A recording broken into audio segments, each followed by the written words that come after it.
Welcome back, everybody. You are watching TTBurger Segatember Extravaganza all month long in September, and I'm your host Tony. So we're back with more Sega games to review here. Today we're continuing my Virtua Fighter Remastered franchise review, the TTBurger Remastered game review here, episode 17, part 4 of 5 parts. We're still continuing with the PlayStation 3 era of Virtua Fighter. Last time we took a look at Virtua Fighter 5 with the PlayStation 3 and Xbox 360. I looked at the PlayStation 3 version. I gave it an 8 out of 10. It was a great game, especially with the quest mode and everything, and it had like decent gameplay and graphics and everything, although it felt a little light compared to Virtua Fighter 4, but still a great game to offer. And Virtua Fighter 5 on the Xbox 360 has online play for those who like to play online or like to play bots. Just stick with Virtua Fighter 5 on the PlayStation 3. Now we're going to zoom ahead to the year 2012, a year before the PlayStation 4 was coming out. We have a digital only game here. This game was released on the Xbox 360 and PlayStation 3. First released to the PlayStation 3 on June 5th, 2012, then Xbox 360 a day later. And this game was released in the arcades in Japan, but we never got the arcade version here, so we're going to look at the home console version here, Virtua Fighter 5 Final Showdown. And it's a digital only game with the PlayStation 3 version here, so let's get into it. We have a lot to talk about here. Now, Virtua Fighter 5, it was a great game. Sure, Virtua Fighter 4 was better, but Virtua Fighter 5 made a great impression for the next generation consoles for the PlayStation 3 and the Xbox 360. The PlayStation 3 had version B, and Xbox 360 had version C that had online play. Both of the versions were great in their own ways. With the success of Virtua Fighter 5, we wondered, would there be another Virtua Fighter game? To our surprise, there was a new game that we are looking at right now.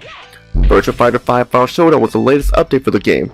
Now when this came out, they advertised like crazy the bikini costumes for the female characters and more. Yes, it's nice to have more costumes with the characters and other stuff.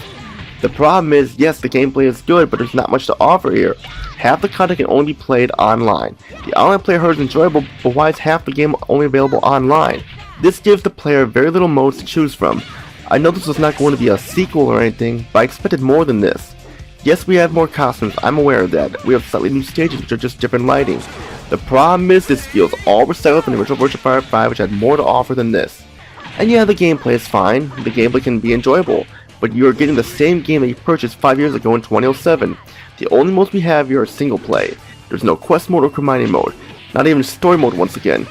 We just have a few mini games and the online modes. That's all we get. Yes, the graphics are good, on par with the previous game. No changes at all whatsoever. Sure, they have new winning poses and the new costumes look good. Overall, they look the same, character models and everything. The problem is this was 2012, by this time the graphics were starting to show its age. Same with the sound, all the voice actors are back. Lisa Wilkinson is still the best of the bunch, she is back as Sarah Bryant. They have new lines of dialogue, that's good. They got rid of that awful commentary option, that's one good thing they did there. Music is probably the best part of the sound, all new music is great, the rock techno tunes work the best, but you know, the original Virtua Fighter 5 soundtrack was better. The gameplay is enjoyable, feels like Virtua Fighter, the controls are great, smooth and fluid, there are even more moves for the characters, which is very nice. There is online play, never played it. Both versions have online play this time, not just the Xbox 360 version. The character customization is a lot deeper, much better than last time, you get more customization options, making it the best feature of the game. I spent hours in the customization options, picking out the best outfits for Sarah Bryant and more. There are a total of 6 costumes you can get all together, including the bikini costumes for the female characters. The problem is, you need to download the costume as DLC online, which is spending more money than you need to. It's not that expensive though, so go ahead and buy it. There are some side modes to play, but they're just a waste of time to offer nothing to the game. Just stick with a single player mode. There's not very much to say, it's a mediocre package at best. I can only recommend this to hardcore Virtua Fighter fans. More could have been done with this. If you already own the original version of Virtua Fighter 5, just stick with that, because it had a lot more to offer, the quest mode was there, and it had more to do. So just stick with that one. But if you happen to be one of those veteran Virtua Fighter fans that need all the Virtua Fighter you need, then I guess check it out, but it's light on content for sure. More could have been done with this, is what I said. But now let's go to our TTBurger pros and cons chart to give this game a score. For the TTBurger cons, Virtua Fighter 5 has its first expansion on the next generation consoles, PlayStation 3 and Xbox 360. Sarah Bryant is back for more Virtua Fighter action once again, and I'm glad they still have her. Lots of unlockable costumes, deep character customization, you have bikini costumes for the female characters, and there's some fun to have in the offline modes. For the TTBurger cons though, a very shallow package with not much to offer. Most of the modes require you to be connected online. No ranking or item battles offline. The side modes are a waste of time. The graphics, while good, were starting to show its age, and they're just basically copy and pasted from Virtua Fighter 5. The environments are just the same with different lighting. You have to pay for the extra costumes to buy as DLC. It would have been nice to have a story mode here. The offline modes are over way too quickly. Even at the expansion, there's not much content to offer here. The original Virtua 5 had more to offer. And that's pretty much what I can say there about it, you know.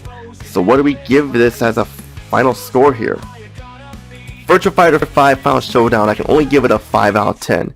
It's a mediocre package with not much to offer.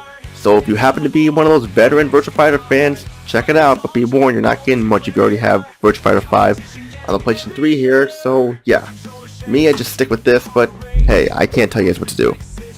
And that's it for part 4 of my TTBurger Remastered game review of Virtua Fighter series, episode 17, part 4 of 5 parts.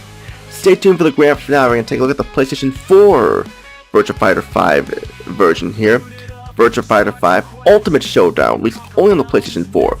Next generation here. Next generation console stuff after the PS3. How does this turn out? Well, you'll have to find out. And that's all I gotta say here. Stay tuned, there's more on the way. Peace out, everybody. This is Tony, telling you all to have a great day, and stay tuned for more TTBurger Segatember Extravaganza.